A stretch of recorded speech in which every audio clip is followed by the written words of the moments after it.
Selamat berjumpa anak-anak sekalian. Dalam bab yang lalu, kita telah membahas tema orang beriman Kristiani hidup di tengah masyarakat. Kali ini, kita mempelajari tema orang beriman Kristiani menghargai martabat manusia. Martabat adalah harga atau nilai, yang melekat abadi dalam diri setiap orang sejak awal, tanpa kecuali, yang diberikan oleh Allah, Sang Pencipta, sehingga tidak bisa diabaikan, dengan alasan apapun. Subtema pertama, yang kali ini kita dalami adalah keluhuran martabat manusia. Dalam subtema ini, siswa diharapkan, 1. Mampu menjelaskan arti atau makna martabat manusia. 2. Mampu mengidentifikasi adanya perendahan martabat manusia di masyarakat. 3. Mampu menjelaskan bentuk-bentuk perendahan martabat manusia. 4. Mampu menjelaskan sebab dan akibat terjadinya perendahan martabat manusia. 5. Mampu menjelaskan ajaran Kristiani tentang martabat manusia. 6. Mampu merefleksikan sikap dan tindakannya terhadap martabat manusia. Dan 7. Mampu membuat tindakan menghargai martabat manusia. Anak-anak yang terkasih, pandangan masyarakat terhadap martabat atau nilai diri manusia, hampir tak pernah netral. Umumnya, seseorang memberi penghargaan terhadap orang lain, masih memandang latar belakangnya, jabatannya, bentuk fisiknya, dan hal-hal lahiriah lainnya. Yang dilihat misalnya, apakah orang tuanya kaya, hebat, berpengaruh, punya jabatan, atau disegani.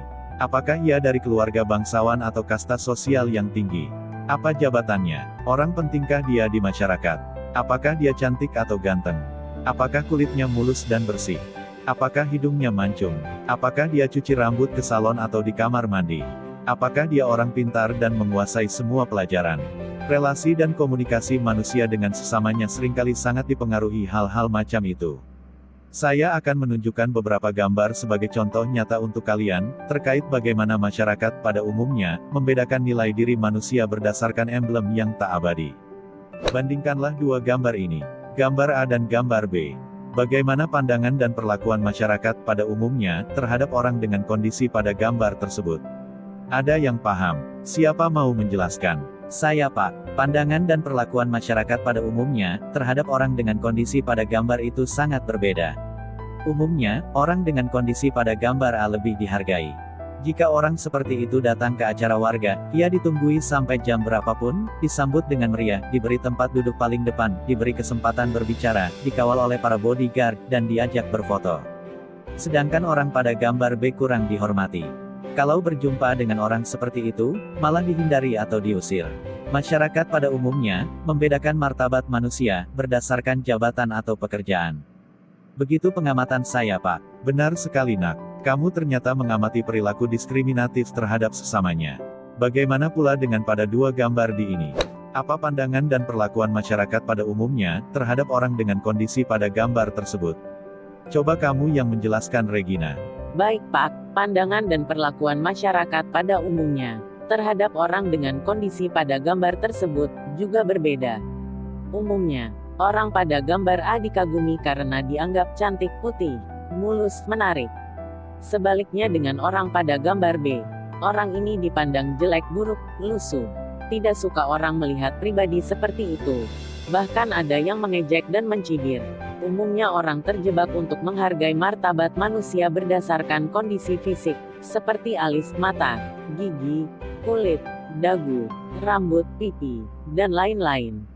Demikian, Pak. Benar sekali, Nak. Bagaimana dengan gambar ini? Pandangan dan perlakuan masyarakat pada umumnya terhadap orang dengan kondisi pada dua gambar tersebut sangat berbeda. Orang pada gambar A jelas lebih dihargai karena bergelimang harta dan kaya raya. Orang seperti itu dikagumi, dipuja-puji dan dihormati.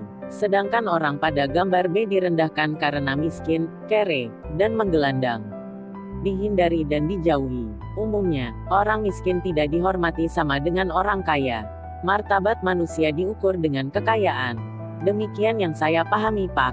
Betul sekali, Regina. Maka, kesimpulan kita, ya anak-anak yang terkasih, pada umumnya, masyarakat keliru memahami martabat manusia.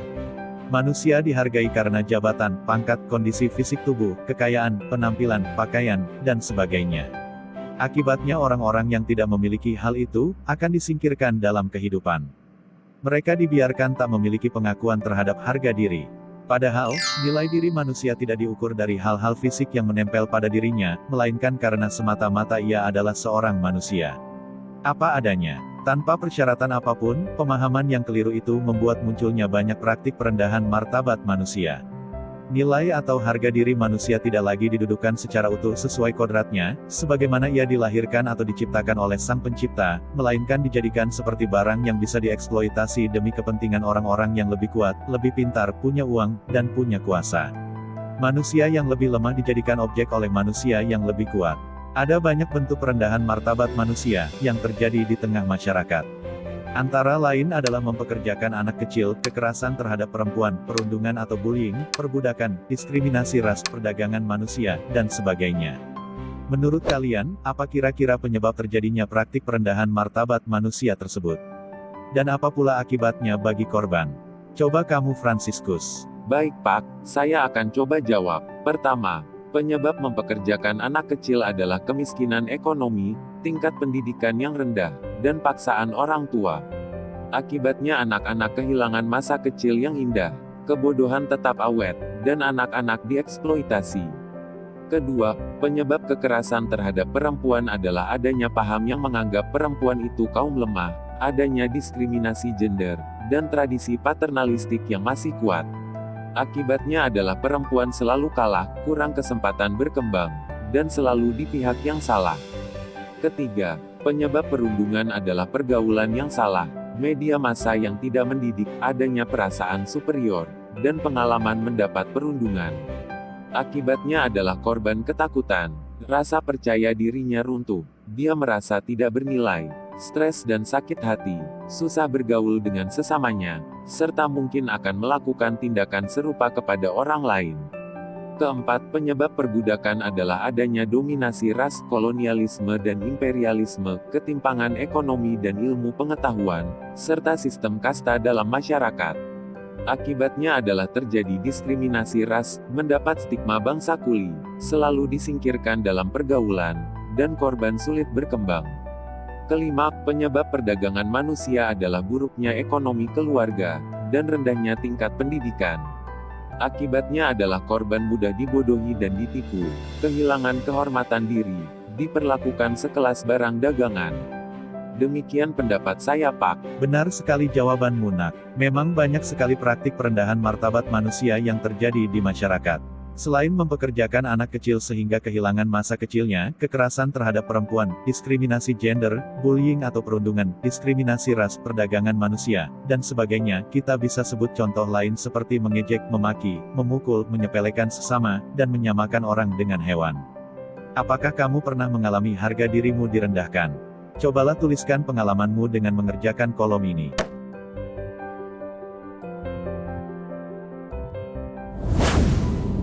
Anak-anak sekalian, kita telah memahami arti martabat manusia, namun banyak orang keliru memahaminya, sehingga marak praktik perendahan martabat manusia di masyarakat. Iman Kristiani mengajarkan bahwa pribadi setiap orang berharga atau bernilai luhur. Martabat manusia tidak boleh direndahkan apapun kondisinya. Ajaran Kristiani tegas menyatakan bahwa setiap pribadi harus dihargai, tanpa syarat, tanpa melihat latar belakang orang itu. Yesus telah memberikan contoh nyata. Beberapa kali Yesus membela dan mendahulukan orang yang direndahkan dan disingkirkan dalam kehidupan masyarakat pada waktu itu. Contohnya kita lihat dalam teks Lukas 19 ayat 1-10 dan Markus 10 ayat 46-52. Bacalah dua teks Injil tersebut dan setelah itu kita diskusikan peluhuran martabat manusia di dalamnya.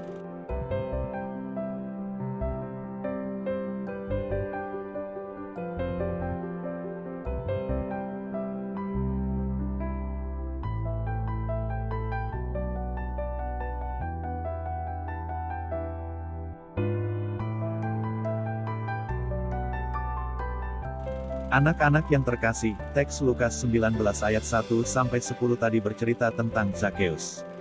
Nah, saya mau bertanya, apa yang Anda ketahui tentang pribadi Zakheus berdasarkan teks itu? Apa perlakuan perendahan martabat manusia yang dilakukan orang lain terhadap Zakheus? Dan apa yang dilakukan Yesus untuk memulihkan martabat Zakheus? Saya mencoba menjawab, Pak. Silakan Roslinda. Yang saya ketahui tentang pribadi Zakheus berdasarkan teks tersebut adalah ia pemungut cukai yang mengumpulkan pajak rakyat. Ia seorang berdosa karena melakukan korupsi pajak. Perlakuan perendahan martabat yang dilakukan orang banyak terhadap Zakheus adalah ia diejek orang banyak karena berdosa dan disingkirkan dalam pergaulan. Lalu yang Yesus lakukan untuk memulihkan martabat Zakheus adalah Yesus mampir di rumahnya dan makan bersama dia. Dan Yesus mengampuni dosanya karena ia bertobat dan menyesal. Bagus sekali jawabanmu Roslinda. Nah, sekarang kita lihat Injil Markus 10 ayat 46-52. Teks ini berkisah tentang Bartimeus. Apa yang kalian ketahui tentang pribadi Bartimeus dari teks tersebut? Apa perlakuan perendahan martabat yang dilakukan orang banyak terhadap Bartimeus? Kemudian apa yang Yesus lakukan untuk memulihkan martabat Bartimeus? Silakan Nia. Terima kasih Pak. Yang saya ketahui tentang pribadi Bartimeus dari teks tersebut adalah ia seorang pengemis dan buta. Ia meminta Yesus berbelas kasih kepadanya. Kemudian perlakuan perendahan martabat yang dilakukan orang banyak terhadap Bartimeus adalah ia ditegur dan diminta menjauh. Ia dicegah untuk mendapatkan belas kasih dari Yesus. Tapi Yesus bertindak sebaliknya. Yesus memanggil dia, memintanya mendekat, lalu membuatnya melihat seperti orang banyak itu. Yesus memulihkan kembali martabat Bartimeus. Kamu pintar Nia. Benar sekali jawabanmu. Di zaman Yesus, praktik perendahan martabat manusia juga sudah marak. Orang disingkirkan, diejek, dicegah, dibatasi, dicap tak manusiawi karena perbuatannya, keadaan fisiknya, dan status sosialnya. Manusia tidak benar-benar dihargai apa adanya sebagai ciptaan Allah yang luhur. Yesus meluruskan pandangan keliru dari masyarakat tersebut. Ia mengangkat harga diri orang-orang berdosa, sakit, menderita, dan tersingkir. Ia mendudukkan kembali martabat setiap orang pada posisi yang seharusnya menurut kodratnya, yaitu manusia sebagai citra Allah yang luhur. Sebagai pengikut Kristus, kita harus bersikap dan bertindak seperti Yesus, yaitu meluhurkan martabat setiap orang, apapun kondisinya. Kita tidak boleh terjebak ke dalam pola pikir yang keliru, memandang dan memperlakukan orang setelah melihat latar belakangnya, setelah melihat segala sesuatu yang menempel pada dirinya, seperti jabatan, pakaian, kekayaan, kecantikan, dan sebagainya. Padahal itu cuma tambahan dalam diri manusia yang suatu waktu akan hilang. Yang paling berharga adalah nilai kemanusiaan yang melekat abadi dalam diri manusia itu, yang berasal dari Allah sendiri. Secara tak sadar, kita kerap merendahkan martabat kita sendiri. Contohnya, seorang pemuda berbadan sehat, tegap, dan kuat, mengemis di persimpangan jalan. Seorang anak bertindak kasar terhadap orang tuanya. Perendahan martabat sendiri juga kerap terjadi ketika seseorang memahami dirinya sebagai pribadi yang paling rendah. Dia memelihara konsep diri yang keliru, yang akhirnya menimbulkan perasaan minder, rendah diri, pesimistis, dan apatis. Ada sebagian orang memiliki ketundukan, atau memberi penghormatan berlebihan kepada seseorang karena dia beranggapan bahwa dirinya lebih rendah daripada orang tersebut.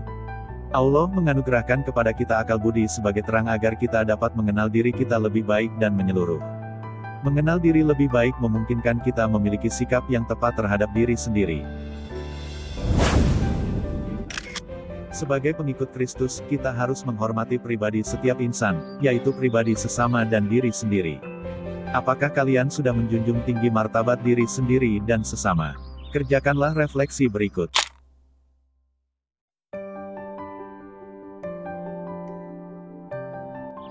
Dari refleksi tadi, kalian tentunya kini memiliki kesadaran baru dalam diri sendiri terkait penghargaan terhadap martabat manusia.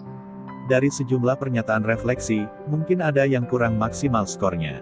Nah, catatlah refleksimu yang berbobot 2 dari penilaian sikap tadi. Kemudian buatlah usahamu untuk memperbaiki kekurangan itu. Tuliskan pula dampaknya setelah ada perbaikan dalam sikapmu. Demikianlah pembelajaran kita tentang subtema keluhuran martabat manusia.